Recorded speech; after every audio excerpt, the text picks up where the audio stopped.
नमस्कार, मैं राहुल यादव। चलिए जानते हैं आज की सबसे बड़ी और महत्वपूर्ण खबरों को। लेकिन उससे पहले आप हमें कहां से देख रहे हैं, कमेंट करके जरूर बताएं। आज की शाम में जब लोकतंत्र का आसमान सवालों से भरा हुआ है, हम बात करने जा रहे हैं उस नेता की जिसके बोलते ही देश की राजनीति एक पल के लिए थम सी जाती है। वो शख्स जिसे संसद में बोलने का मौका मिले तो हवा का रुख तक बदल जाता है। मैं बात कर रहा हूं असदुद्दीन ओवैसी की। वही ओवैसी जिन्हें कुछ पार्टियां देश का खलनायक बनाकर पेश करती हैं, तो कुछ उनके भीतर अल्पसंख्यकों की आखिरी उम्मीद देखती है। लेकिन बिहार चुनाव से ठीक पहले एक सवाल चुपके से सभी पार्टियों के मन में गूंज रहा है। क्या इस बार ओवैसी इंडिया गठबंधन की नाव पर सवार होंगे? और अगर नहीं हुए तो क्या महागठबंधन की बुनियाद पहले से भी ज्यादा कमजोर पड़ जाएगी? दोस्तों, आगे बढ़ने से पहले मैं आपको फिर याद दिला दूं, ये जगह चमकदार मसालेदार हेडलाइन की नहीं है।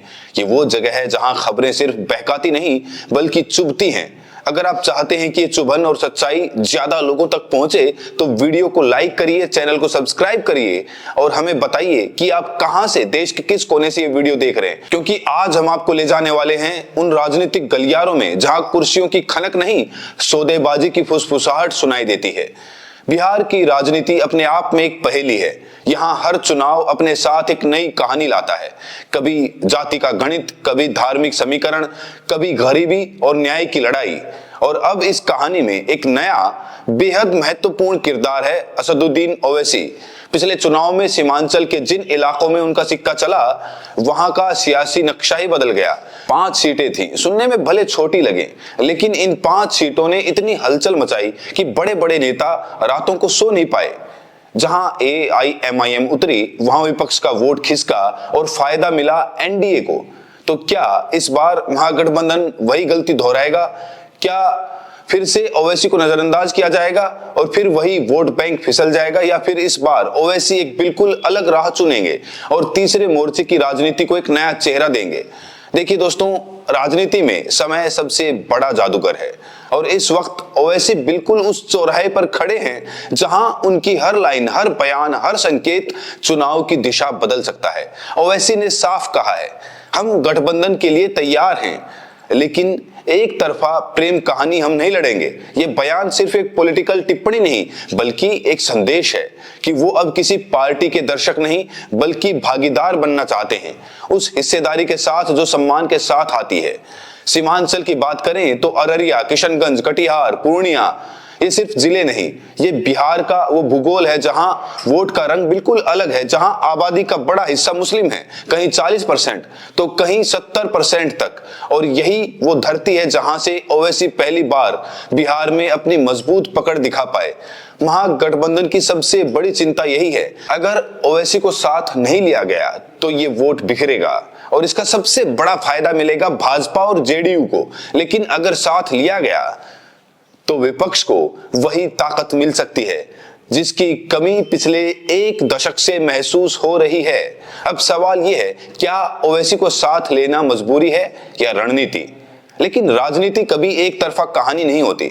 दूसरी तरफ भी एक बड़ा गढ़ है। बीजेपी बार बार कहती आई है कि इंडिया गठबंधन तुष्टीकरण की राजनीति करती है। अगर गठबंधन में ओवैसी आते हैं तो बीजेपी का ये नैरेटिव और ताकत पकड़ लेगा और इसकी आवाजें गांवों, कस्बों, चौपालों तक गूंजेगी। इसीलिए ये एक ऐसा मोड़ है जहां दोनों रास्तों में जोखिम है। साथ आए तो भी खतरा, अलग रहें तो भी खतरा। यही बिहार की राजनीति का असली रहस्य है।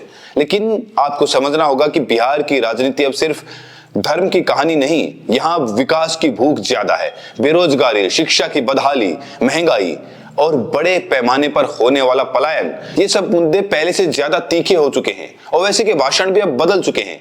अब सिर्फ वो मुसलमानों की बात नहीं करते, वो दलितों, पिछड़ों, गरीबों, यहाँ तक कि उन युवाओं की बात करते हैं जो नौकरी की तलाश में दिल्ली, सूरत और मुंबई के चक्कर लगा रहे हैं।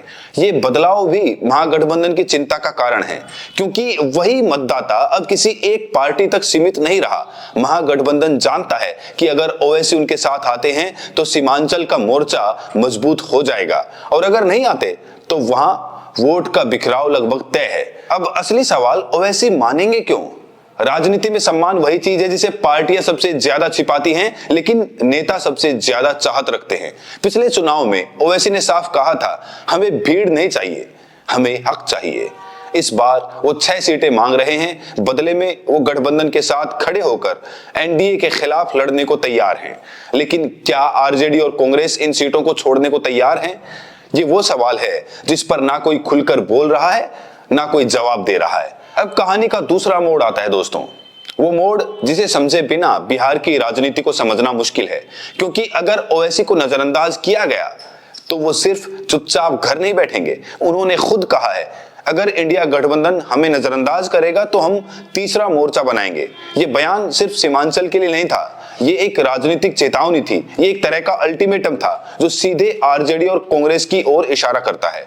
बिहार में तीसरा मोर्चा किसी मामूली हलचल का नाम नहीं है, ये वो आंधी है जो जहां चल जाए दोनों बड़े गठबंधनों की नींव हिला देगी। अगर सीमांचल में तीसरा मोर्चा उभरता है तो मुसलमानों के साथ साथ दलितों के वोट का भी एक बड़ा हिस्सा इधर झुक सकता है। और अगर ऐसा हुआ तो ना आरजेडी पूरी ताकत दिखा पाएगी, ना कांग्रेस अस्तित्व बचा पाएगी। क्योंकि जहां जहां तीसरी ताकत खड़ी होती है वहां बड़े गठबंधन कमजोर पड़ते हैं और एनडीए मजबूत हो जाता है। ये वही खतरा है जिसे महागठबंधन समझ रहा है लेकिन स्वीकार नहीं कर रहा। अब बात करते हैं जनता की। बिहार की जनता बेवकूफ नहीं है। ये वो राज्य है जिसने सत्ता के चेहरे बदले हैं, लेकिन उम्मीदें हमेशा वही रखी हैं, रोजगार, शिक्षा, सुरक्षा। लोगों में ये सवाल उठने लगा है, अगर ओवैसी को गठबंधन में जगह नहीं मिलेगी तो क्या ये सच में लोकतांत्रिक गठबंधन होगा? क्या मुस्लिमों को सिर्फ वोट बैंक की तरह इस्तेमाल किया जाता रहेगा? क्या सीमांचल के विकास के बाद सिर्फ भाषणों की दुकानों में लगी रहेगी? और अगर जगह मिलती है तो जनता देखेगी कि क्या ये वास्तविक साझेदारी है या सिर्फ चुनावी मजबूरी? बिहार का युवा अब नेता का चेहरा नहीं देखता, अब वो मोबाइल में नौकरी की लिस्ट देखता है। वो जाति की रैली में नहीं जाता, वो दिल्ली, पंजाब, गुजरात में दिहाड़ी करने जाता है। उसे मंदिर मस्जिद की बहस में कोई दिलचस्पी नहीं बची। उसे कॉलेज चाहिए, अस्पताल चाहिए और एक ऐसी सरकार चाहिए जो उसे गांव छोड़कर प्रवासी बनने पर मजबूर ना करे।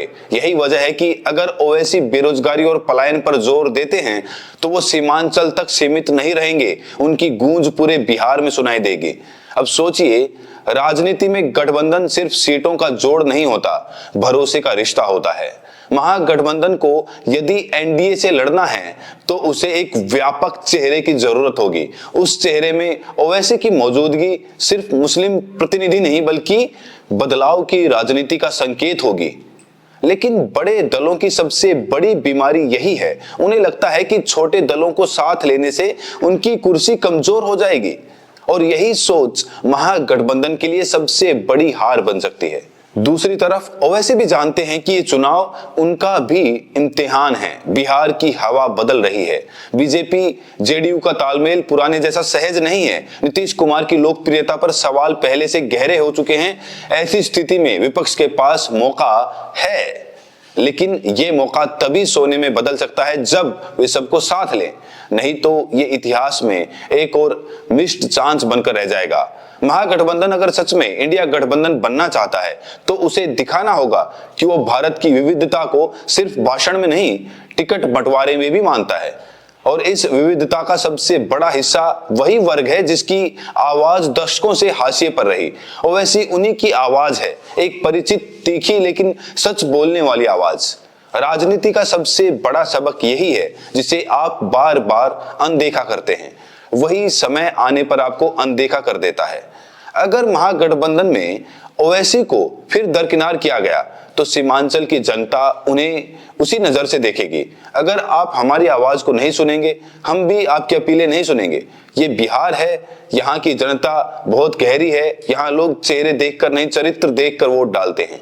अब आखिर में एक बात साफ कर दूं, अगर ओवैसी को गठबंधन में जगह मिलती है तो ये सिर्फ एक राजनीतिक सीट शेयरिंग नहीं होगी, ये बिहार की राजनीति में एक नया मोड़ होगा। ऐसा मोड़ जहां बहस का केंद्र मंदिर मस्जिद नहीं, स्कूल कॉलेज होगा, जहां वोट मांगने वाले नेता जातियों की गिनती नहीं, नौकरियों की संख्या बताएंगे ओवैसी अपनी सियासत में ये बदलाव पहले ही ला चुके हैं और यही वजह है कि उनकी उपस्थिति महागठबंधन को एक नया तेवर दे सकती है, एक ऐसा तेवर जो अब तक उसमें नहीं दिख पाया।